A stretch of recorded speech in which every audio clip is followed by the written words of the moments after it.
नमस्कार, जय महाराष्ट्र। राज्याच्या राजकारणात नवनवीन ट्विस्ट घडत असताना आता भाजपने एकनाथ शिंदे यांना अखेर झुकवलं। एकनाथ शिंदे यांनी गेल्या आठवड्यामध्ये जे काही आजारीपणाचं असेल किंवा इतर काही मीटिंगला न येण्याची कारणं असतील ती सगळी आता बाजूला पडून एकनाथ शिंदे शेवटी भाजपासमोर झुकले आहेत का, असा प्रश्न निर्माण करणारी घटना घडलेली आहे। नेमकं काय झालं आहे ते सविस्तर बघण्याअगोदर जर चॅनलवर नवीन असाल तर चॅनल नक्की सबस्क्राइब करा आणि व्हिडिओ सुद्धा नक्की लाईक करा। राज्यात गेल्या 10 ते 12 दिवसापासून असलेला मुख्यमंत्री पदाचा गोंधळ जो सुरू होता तो अखेर काल नमला आणि आज देवेंद्र फडणवीस हे मुख्यमंत्री पदाची शपथ घेत आहेत।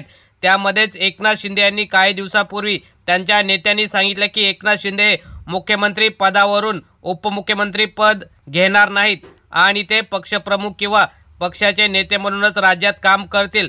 मात्र देवेंद्र फडणवीस असतील किंवा भाजपाचे गिरीश महाजन, अमित शाह असतील किंवा केंद्रातील नरेंद्र मोदी हे दोन्ही नेत्यांनी शिंदेंवर दबाव टाकत अखेर सरकारमध्ये सामील करून घेतल्याची महत्त्वाची माहिती आहे।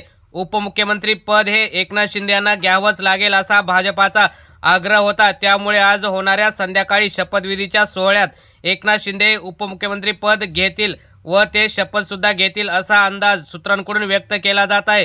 त्यामुळे भाजपापुढे शिंदे अखेर नमले आणि बाळासाहेबांची शिवसेना आहे असं म्हणणारे जेव्हा मोदी आणि अमित शाह निर्णय घेतील तो मान्य आहे असं एकनाथ शिंदे म्हणतात।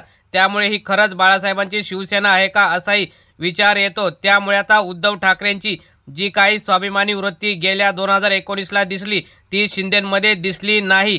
त्यामुळे आता शिंदे आपलं उपमुख्यमंत्री पद घेऊन भाजपामध्ये सामील होतील असा अंदाज जाणकारांनी व्यक्त केलेला आहे।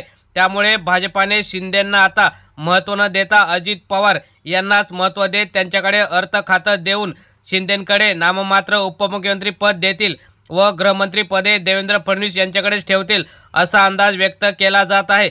मित्रांनो, तुम्हाला काय वाटतं? अगोदर कोणतेही पद न घेता सरकारमध्ये सामील न होता फक्त मंत्रिपदी शपथ माझे आमदार घेतील असं म्हणणारे एकनाथ शिंदे खऱ्या अर्थाने भाजपापुढे झुकले आहेत का? तुम्हाला काय वाटतं? तुम्ही सुद्धा तुमच्या प्रतिक्रिया कमेंट बॉक्समध्ये नक्की कळवा। धन्यवाद। जय हिंद, जय महाराष्ट्र।